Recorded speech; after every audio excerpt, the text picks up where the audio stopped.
this is Drunk Shells of Moshville Times, and I'm here with a drunk Gerb and a drunk Tim that are from Thrasher Tui that are assisting me with this interview with these guys who are Reaper! That's not Reaper. Yes. The last time was much more enthusiastic, but we fucked it up. Right.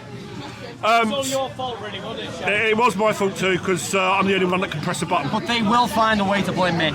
Oh yeah, it's his fault. In which case, we're blaming him. It's all it's his your fault. Yeah. Right, there we go. Anyway, they played an absolutely storming set on the main stage here at Pantre Fest, and so far tonight for me it's set the weekend.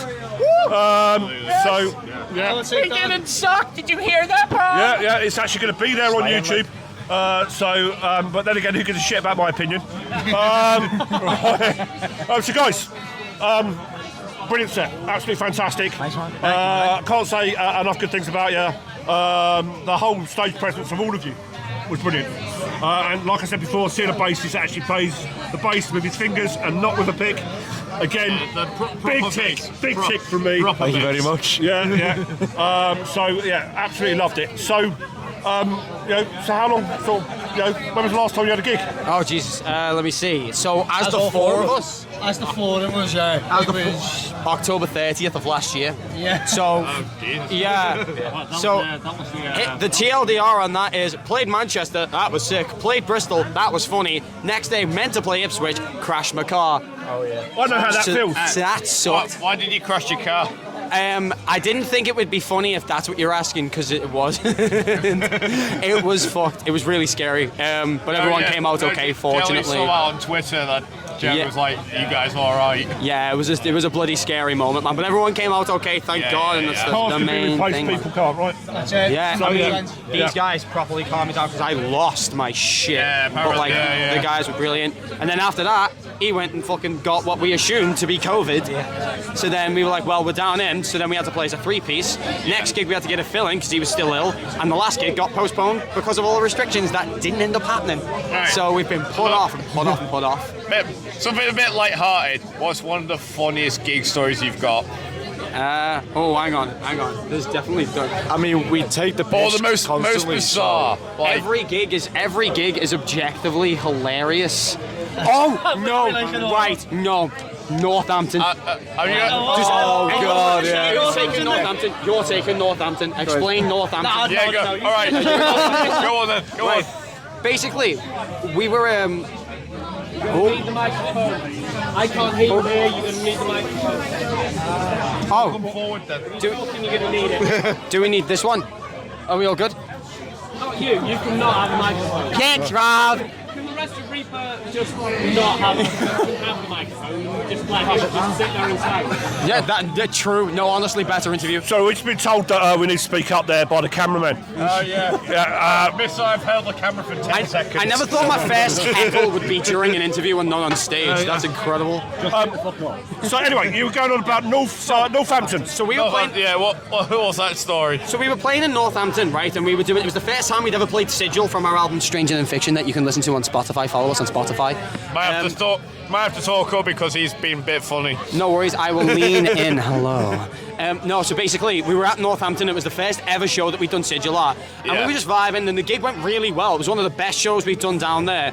And then every single one of us had to leave for some reason. One of us went to check on the car because we got a driver. Someone else had to go and get some food. The other two guys went to the bathroom. Yeah. And I'm not kidding. That entire room was male. The whole room. The entire place. Yeah. The second we left and re-entered, every single person, male, gone.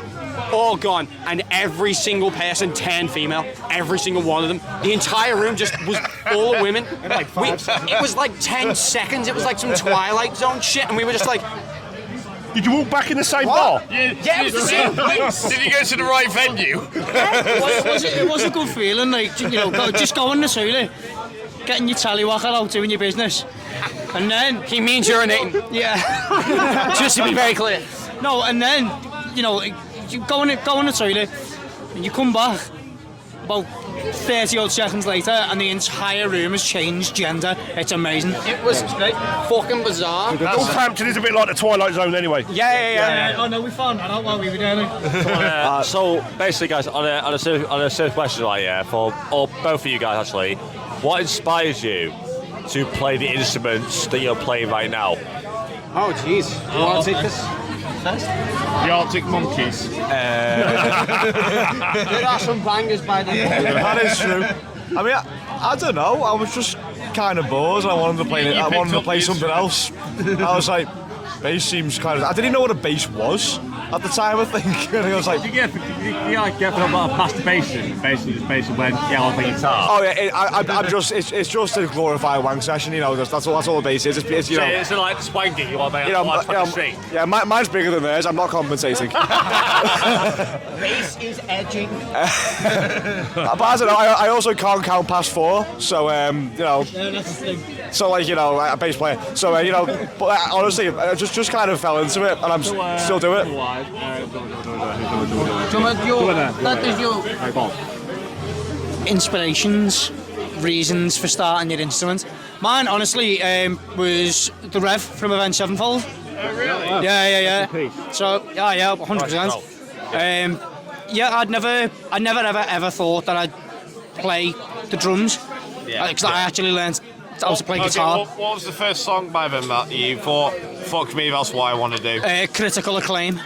It's the first track off this self-titled album. Absolute banger. Yeah, 100%. Yeah, so I heard that and I was like, oh, like this drum sounds really like I really like this drum sound.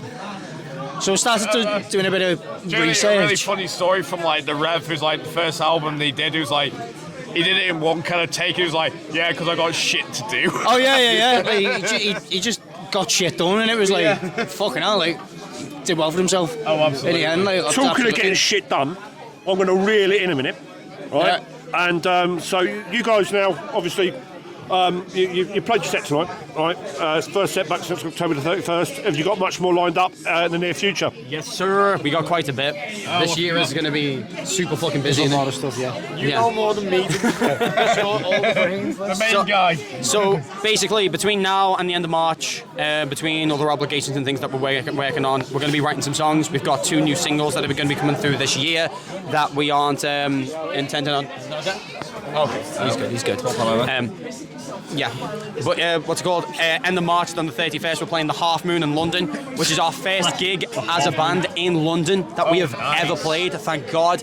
Every time we went to London, constantly either postponed or couldn't do it or came up with something else. What's sorry? What was the date? March 31st. March 31st. I think I might have to come down to that just after So payday. if you are around the Half Moon in London, get your asses down to it because it's our first ever one. And yeah, we're also, because we don't really... You good, man? Yeah. Man is gone. Look at he do. Keep going. Okay, sorry. He's allergic to me. I got really distracted. Sorry.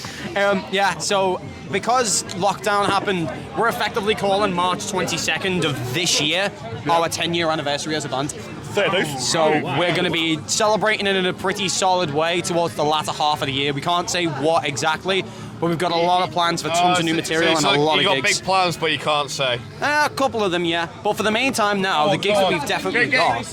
Get something, come on. I mean, we have said that we're working on album 3, and that will be happening at some stage. But Have you got a name for the album? not quite yet. We've got ideas. We've got ideas, and it's a fucking big one. It's a big boy. But that's about all we're going to Do say you at the know where moment. you're recording it? We've got we've got an engineer. We know we're working with Loic Gayard, who did the. He recently worked with Revival Black and Attic Theory and National Reach and all those guys. And he also did our singles for Silent Eyes and Death Games. So we'll be working on 2 brand new tunes in between that with Dan Kane and the guy who works in our practice room as well. Shout out to the guy, he's great.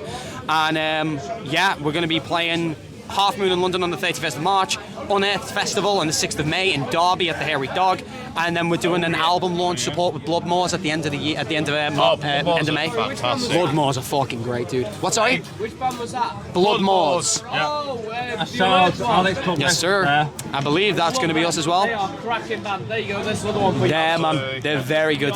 But yeah, those are the plans. Lots of new music, tons of gigs that we'll be announcing very soon. Some really sick bands that we're going to be working with. Yeah, we're rolling out. Any big festivals you're playing? The biggest one that we've got lined up at the moment is we know that we're going to be playing, that we can announce anyway, is we're playing an hour's set at Helifest in the Isle of Wight. Oh, which is nice. basically going to be a gigantic, like, like fucking album run through of each, like all of the tunes basically from everything I've got. Take is what it's going to be. Been right. You know, we're hoping to apply some more of them next year. Oh no, it sounds like a bit of a ball ache today. Yeah. Oh, I've got to play some tunes. I mean, speaking of festivals, you guys played Bloodstock. Yeah. We did. How did that feel for you playing on that stage? Well, at the time it was me and Anne, and the guys, Elliot and Scouse Dave. By the way, his name is His name is Anthony Longworth. It's not. His name is Scouse Dave. He will sign all of your things as Scouse Dave. His name is Scouse Dave. First name Scouse, last name Dave. Everton, Liverpool. Good man. Without question. We're winning the league. I have to get up dead early tomorrow to get home for the final. Yeah, it's We're saying that now. It's going to happen. Oh, wait. We're winning the league. But yeah. Right? Me? You got a question? I can shout that. Let's go. Shout, go on. So, what's your favourite venue to play? Favourite venue to play? Yeah. 100%. Mine's 100% the Hairy Dog in Derby. That's a good one. That's a fucking Hairy good one. Dog is a fantastic venue. It's so good, and it's got an air-conditioned stage. Honestly, biggest. Yeah, that's a fucking winner. Unbelievable. What about you, man? I have no idea. There's so many different venues. We've done so many different venues. Yeah, for sure. I'd say of the ones that have played with us, I'd say, oh shit, that's hot. Hairy Dog is fantastic. I do really like that. Hello, Hairy Dog. I went to Techfest there, and that was just the stage and the set Yeah. was amazing. Do you know what? I am gonna say, I really like the Star and Garter, man. I really like the Star and Garter. Yeah, man. That actually, do you know what? No.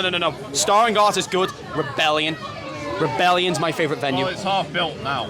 Oh shit, yeah. That's a goddamn shame. I remember when we played that with Colobus in the wintertime. That was fucking awesome. Construction floor there. I mean, like, I like small venues. I like floor stages so I can just, like, jump off, get involved. So you don't really have that separation between like the crowd and the band. Exactly, yeah, that's the one. And So you like, really can get into the crowd. just straight up jump in. Like places like Grand Central in Manchester. You know, since they've done it up, it's been fantastic. I've done a blank now, actually. Jimmy's Liverpool's all right for it, you know. Yeah. Like the little stage about that far off the ground. Man. Nah, I just love small intimate venues more than anything, to be perfectly honest. Dude, the fucking Liverpool comeback gig we did there. Oh yeah, we got a mosh pit going. It's like the sentimental, like, you know, ballad bit of one of our songs, which was dead surreal, but it was funny. It was cool, man. Right, this interview is probably our longest so far. Right, With all a bunch of chatty bastards, I can't help it. We do apologise if you've got to go through shitloads of footage. you can have one more question, and after that you can fuck off. Right. Understood. Right. How do you like your steak? What's I? How do you like your steak? Medium rare. Good man. Everyone? You've answered for me. Medium rare. Good mum. I'm a vegetarian. Why are you here? Anyway, steaks should only ever be eaten rare, and the rest of you are all twats. I've never eaten a steak in my life. No, you're a good man, because I can't have a go at you. But anyway, before we finish, there's one question we've been asking everybody tonight. There's been a poll. Should you have pineapple on a pizza? Yes or no? Absolutely not. Fucking no. Oh shit! Absolutely not. First man over to say no. Absolutely fucking not. I'm half Italian.